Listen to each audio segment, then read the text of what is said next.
नमस्कार दोस्तों, आपका हार्दिक स्वागत है आपका अपने YouTube चैनल पर। यूं तो भारत में लाखों मंदिर हैं और हर मंदिर की अपनी अपनी कहानियां हैं, किंतु आज हम जिस मंदिर के रहस्य के बारे में बताने वाले हैं, जिसे देख और सुन आप दंग रह जाएंगे। मंदिरों की पावन धरा भारत में आज हम आपको लेकर चलते हैं झारखंड का एक पावन जिला देवघर। वही देवघर जहां स्थित है बाबा बैद्यनाथ का धाम। अब ये तो हम सभी जानते ही हैं कि बाबा भोलेनाथ का यह मंदिर 12 ज्योतिर्लिंगों में से एक है, लेकिन इसके अलावा यह मंदिर एक प्रमुख शक्ति पीठ भी है, क्योंकि माना जाता है यहाँ माता सती का हृदय गिरा था। भगवान शिव और माता देवी पार्वती दोनों की उपस्थिति इस तीर्थ स्थल को महत्वपूर्ण बनाती है। भगवान शिव को समर्पित यह तीर्थ स्थल लाखों श्रद्धालुओं को अपनी ओर खींचता है। लेकिन क्या आप जानते हैं बैद्यनाथ ज्योतिर्लिंग एक श्मशान भूमि पर स्थित है? जी हाँ दोस्तों, आपने बिल्कुल सही सुना है। इस भव्य मंदिर के पीछे छिपे हैं कुछ अनोखे रहस्य, कुछ ऐसे चमत्कार जिसके बारे में सुनकर आप दंग रह जाएंगे। कहा जाता है कि देवघर मंदिर का इतना चमत्कार है, बाबा बैद्यनाथ की ऐसी महिमा है कि देवघर मंदिर की एक झलक पाने के लिए भक्त दूर दूर से आते हैं। मगर क्या है वजह, इसकी क्या है वो रहस्य जो इस मंदिर को बनाता है इतना खास?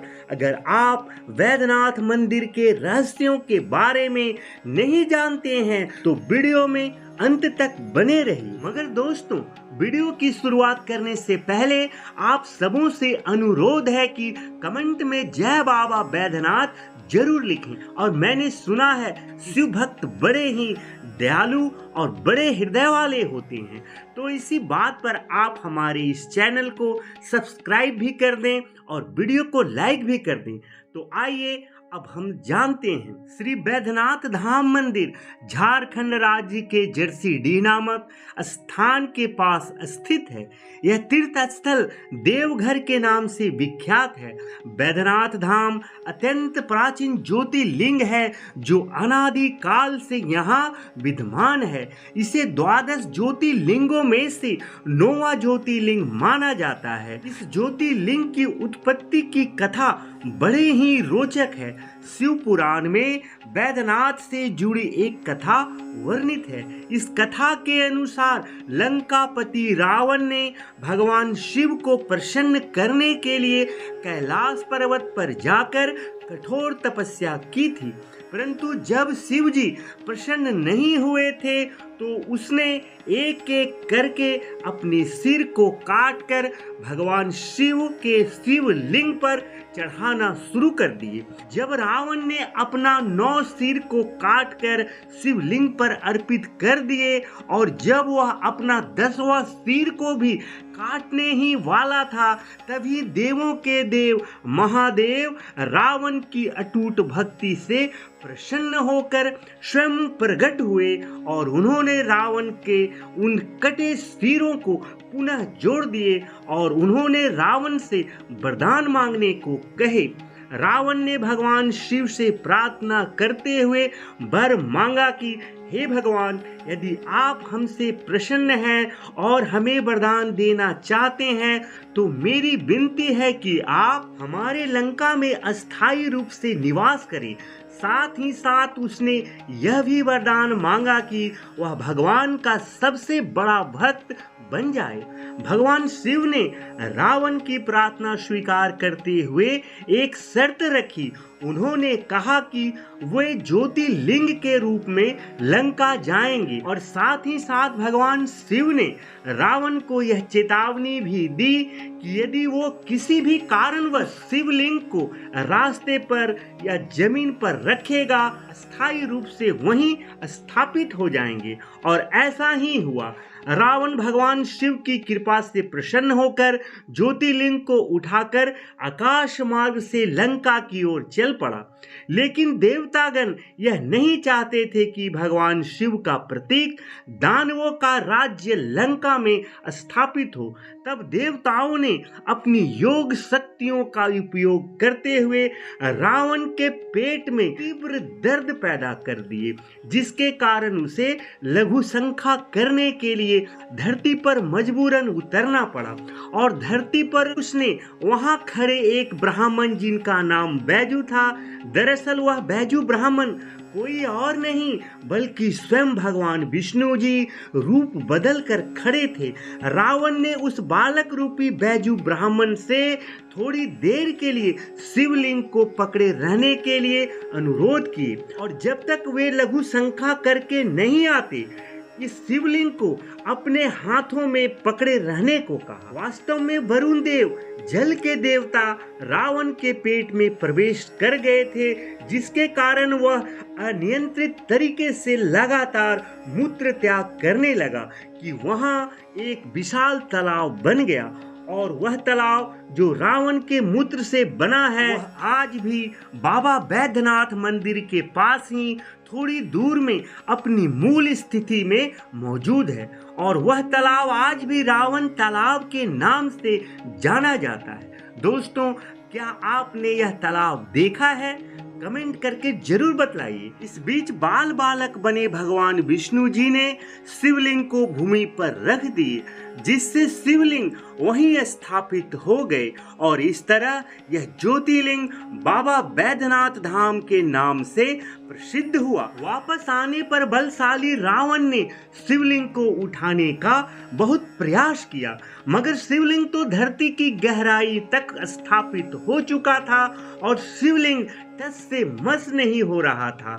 हताश रावण ने सभी तीर्थों के मिट्टी और पवित्र नदियों के जल को शिव गंगा जल सरोवर में इकट्ठा कर शिवलिंग का अभिषेक कर नतमस्तक होकर शिवलिंग को प्रणाम किया। परंतु रावण शिवलिंग को लंका नहीं ले जा पाने की वजह से बहुत निराश तथा क्रोधित होकर शिवलिंग को अपने अंगूठे से दबाकर पाताल लोक भेजने की चाह में शिवलिंग को दबाकर अपना राज्य लंका लौट आया, जिसके कारण यह शिवलिंग 11 अंगुल ऊंचा है और आधार से थोड़ा ऊपर उठा हुआ है। इस शिवलिंग पर आज भी रावण के अंगूठे का निशान देखा जा सकता है।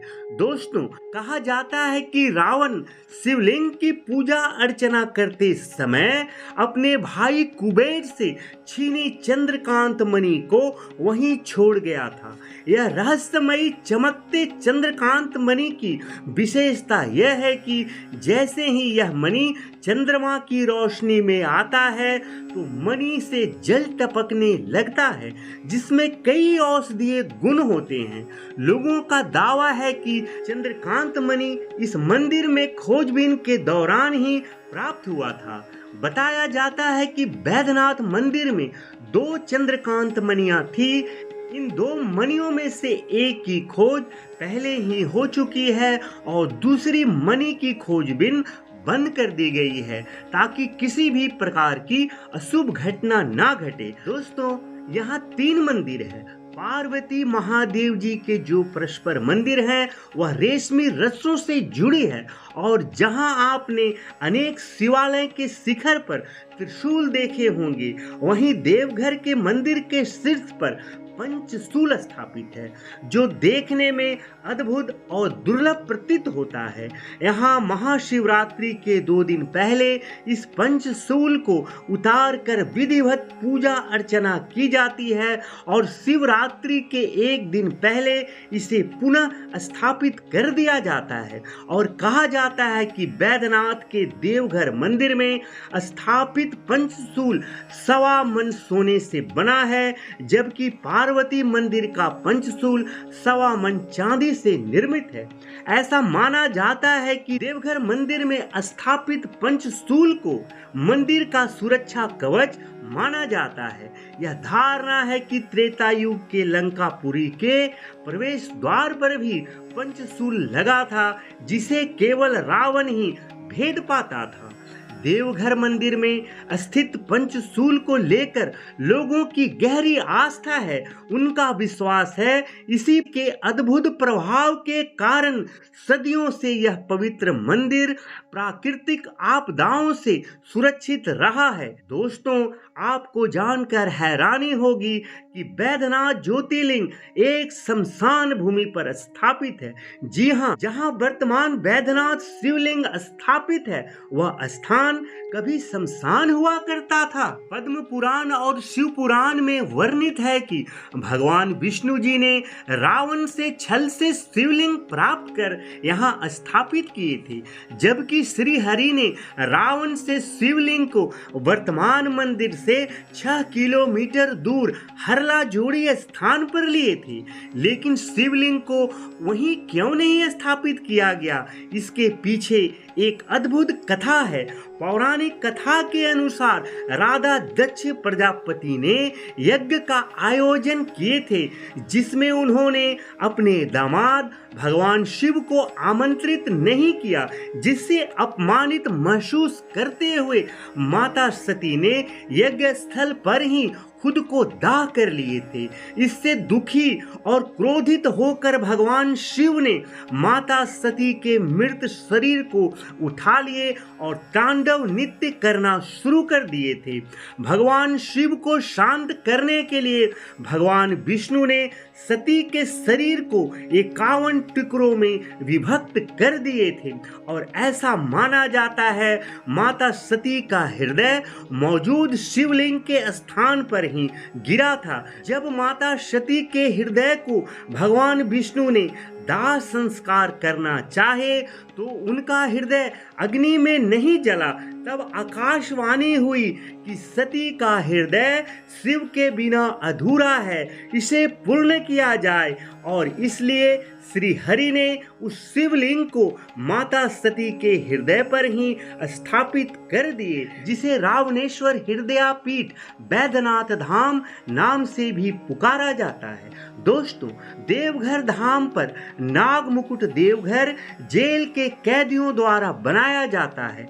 यह सुनकर आपको जरूर आश्चर्य होगा कि बैद्यनाथ मंदिर के लिए नाग मुकुट जो फूल बेल पत्र आदि से निर्मित होते हैं, उसे देवघर जेल के कैदियों द्वारा बनाया जाता है और यह परंपरा अंग्रेजों के जमाने से चली आ रही है। जेल के एक अधिकारी बताते हैं कि एक बार एक अंग्रेज जेलर के बेटे की तबीयत बिगड़ गई थी और दवाओं का कोई असर नहीं हो रहा था। किसी ने उस जेलर को बाबा बैद्यनाथ जी को नाग मुकुट चढ़ाने की सलाह दी थी और उसके बाद जेलर ने ऐसा ही किए और उसके बाद उनका पुत्र एकदम स्वस्थ हो गए थे। तब से जेलर ने कैदियों के द्वारा बनाए गए नाग मुकुट मंदिर में भेजना शुरू कर दिए। इसके लिए जेल में एक विशेष कक्ष बनाया गया है, जिसे बाबा कक्ष कहा जाता है। नाग मुकुट बनने के बाद जेल कर्मी बोल बम के नारे लगाते हुए मंदिर पहुंचते हैं। दोस्तों, क्या आप जानते हैं कांवड़ यात्रा की शुरुआत कैसे हुई थी? वैसे तो सावन के महीने में आपने निश्चित ही शिव भक्तों को कांवड़ यात्रा करते देखे होंगे और आपके मन में यह प्रश्न अवश्य ही उठा होगा कि इस पवित्र यात्रा की शुरुआत किसने और कैसे की थी। तो आइए आज हम जानते हैं कि कांवड़ यात्रा की शुरुआत किसने की थी। इस विषय पर विद्वानों का भिन्न भिन्न मत है। कुछ लोगों का मानना है कि भगवान परशुराम पहले कांवरिया थे, जबकि अन्य का मानना है कि श्रवण कुमार पहले कांवरिया थे। हालांकि बैद्यनाथ धाम में त्रेता युग में प्रथम कांवरिये का प्रमाण मिलता है, कि भगवान श्री राम ने सुल्तानगंज से गंगा जल लाकर बाबा बैद्यनाथ जी को अभिषेक किए, इसलिए उन्हें बैद्यनाथ धाम के पहले कांवरिया भी माना जाता है और तब से लेकर यह परंपरा आज भी चली आ रही है। कुछ विद्वानों का मानना है कि समुद्र मंथन से निकले हलाहल विष के सेवन से भगवान शिव व्याकुल हो गए थे और इसके बाद सभी देवताओं और दानवों ने भी भगवान शिव को गंगा जल से अभिषेक किए थे। इसी घटना को कांवड़ यात्रा की शुरुआत माना जाता है। दोस्तों, बैद्यनाथ धाम कुष्ठ रोग से मुक्ति के लिए अत्यंत महत्वपूर्ण माना जाता है। मंदिर में कुछ दूर एक तालाब स्थित है जिसमें लोग कुष्ठ रोग से मुक्ति की आशा लेकर स्नान करते हैं। बैद्यनाथ धाम देवघर को मनोकामना पूर्ण करने वाला तीर्थ माना जाता है, क्योंकि यहाँ पर 12 ज्योतिर्लिंगों में से एक बाबा बैद्यनाथ ज्योतिर्लिंग का मंदिर है और साथ ही यहाँ पर माता का शक्ति पीठ भी है।